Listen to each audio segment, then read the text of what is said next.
Marcos capítulo 1. Esta es la buena noticia acerca de Jesús el Mesías, el Hijo de Dios. Comenzó tal como el profeta Isaías había escrito: Mira, envío a mi mensajero delante de ti, y él preparará tu camino. Es una voz que clama en el desierto: preparen el camino para la venida del Señor, ábranle camino. Ese mensajero era Juan el Bautista. Estaba en el desierto y predicaba que la gente debía ser bautizada para demostrar que se había arrepentido de sus pecados y vuelto a Dios para ser perdonada. Toda la gente de Judea, incluidos los habitantes de Jerusalén, salían para ver y oír a Juan, y cuando confesaban sus pecados, él los bautizaba en el río Jordán. Juan usaba ropa tejida con pelo rústico de camello y llevaba puesto un cinturón de cuero alrededor de la cintura. Se alimentaba con langostas y miel silvestre. Juan anunciaba: Pronto viene alguien que es superior a mí, tan superior que ni siquiera soy digno de inclinarme como un esclavo y desatarle las correas de sus sandalias. Yo los bautizo con agua, pero él los bautizará con el Espíritu Santo. Cierto día, Jesús llegó de Nazaret de Galilea y Juan lo bautizó en el río Jordán. Cuando Jesús salió del agua, vio que el cielo se abría y el Espíritu Santo descendía sobre él como una paloma. Y una voz dijo desde el cielo: Tú eres mi Hijo, muy amado, y me das gran gozo. Luego el Espíritu lo impulsó a ir al desierto, donde Jesús fue tentado por Satanás durante 40 días. Estaba a la intemperie entre los animales salvajes y los ángeles lo cuidaban. Más tarde, después del arresto de Juan, Jesús entró a Galilea, donde predicó la buena noticia de Dios. Por fin ha llegado el tiempo prometido por Dios. El reino de Dios está cerca. Arrepiéntanse de sus pecados y crean la buena noticia. Cierto día, mientras Jesús caminaba por la orilla del mar de Galilea, vio a Simón y a su hermano Andrés que echaban la red al agua, porque vivían de la pesca. Jesús los llamó: Vengan, síganme, y yo les enseñaré cómo pescar personas. Y enseguida dejaron las redes y lo siguieron. Un poco más adelante por la orilla, Jesús vio a Santiago y a Juan, hijo de Zebedeo, en una barca, reparando las redes. Los llamó de inmediato y ellos también lo siguieron, dejando a su padre Zebedeo en la barca con los hombres contratados. Jesús y sus compañeros fueron al pueblo de Capernaum. Cuando llegó el día de descanso, Jesús entró en la sinagoga y comenzó a enseñar. La gente quedó asombrada de su enseñanza, porque lo hacía con verdadera autoridad, algo completamente diferente de lo que hacían los maestros de la ley religiosa. De pronto, un hombre entró en la sinagoga, que estaba poseído por un espíritu maligno, gritó: ¿Por qué te entrometes con nosotros, Jesús de Nazaret? Has venido a destruirnos. Yo sé quién eres, el Santo de Dios. Pero Jesús lo reprendió: ¡Cállate! ¡Sal de este hombre! En ese mismo momento, el espíritu maligno soltó un alarido, le causó convulsiones al hombre y luego salió de él. El asombro se apoderó de la gente y todos comenzaron a hablar de lo que había ocurrido. ¿Qué clase de enseñanza nueva es esta? Tiene tanta autoridad, hasta los espíritus malignos obedecen sus órdenes. Las noticias acerca de Jesús corrieron velozmente por toda la región de Galilea. Después Jesús salió de la sinagoga con Santiago y Juan, y fueron a la casa de Simón y Andrés. Resulta que la suegra de Simón estaba enferma en cama con mucha fiebre. Se lo contaron a Jesús de inmediato. Él se acercó a la cama, la tomó de la mano y la ayudó a sentarse. Entonces la fiebre se fue y ella les preparó una comida. Esa tarde, después de la puesta del sol, le llevaron a Jesús muchos enfermos y endemoniados. El pueblo entero se juntó en la puerta para mirar. Entonces Jesús sanó a mucha gente que padecía de diversas enfermedades y expulsó a muchos demonios. Pero como los demonios sabían quién era él, no los dejó hablar. A la mañana siguiente, antes del amanecer, Jesús se levantó y fue a un lugar aislado para orar.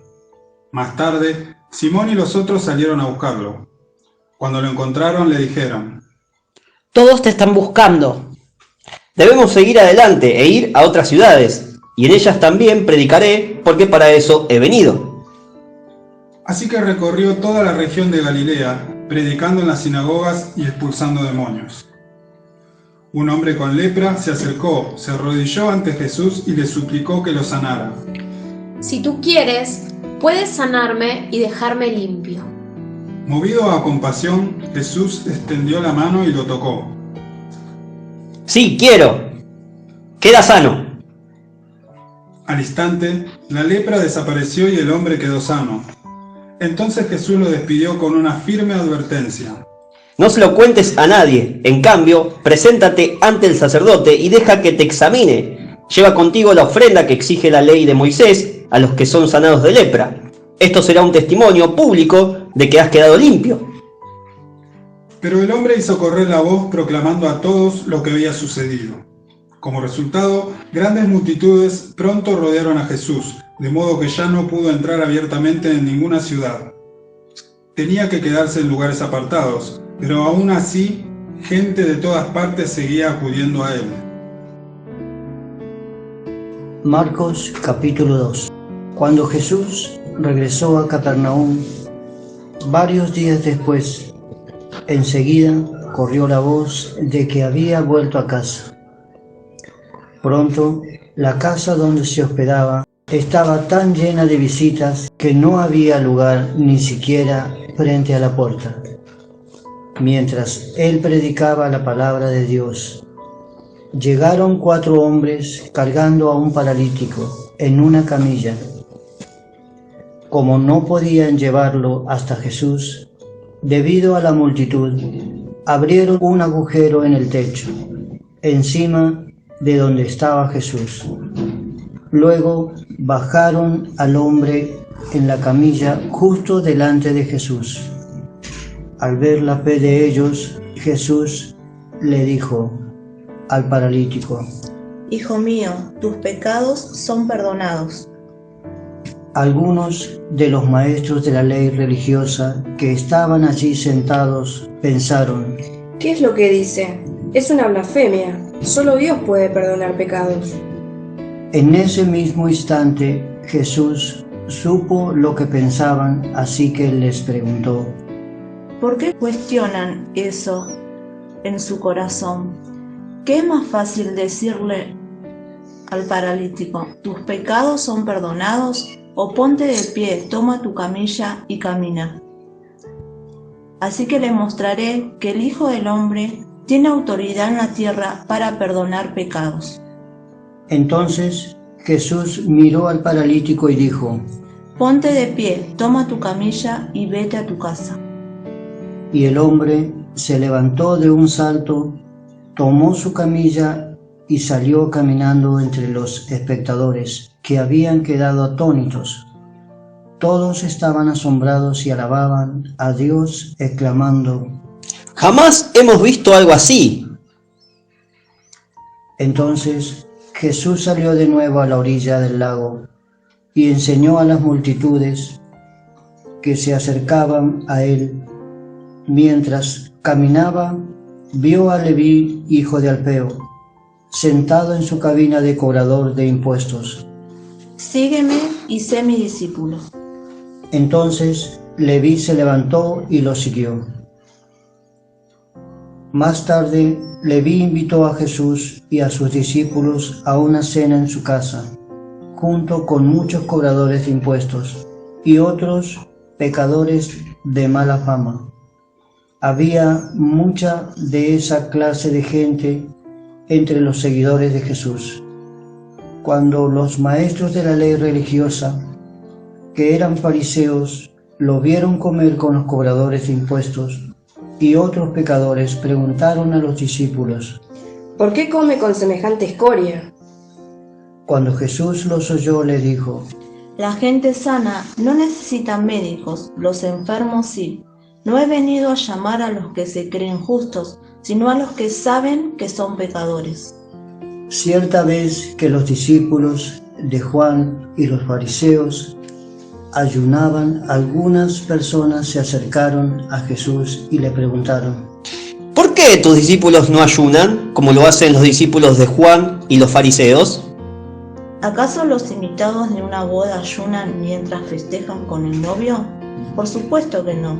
No pueden ayunar mientras el novio está con ellos, pero un día el novio será llevado y entonces sí ayunarán. Además, ¿a quién se le ocurriría remendar una prenda vieja con una tela nueva?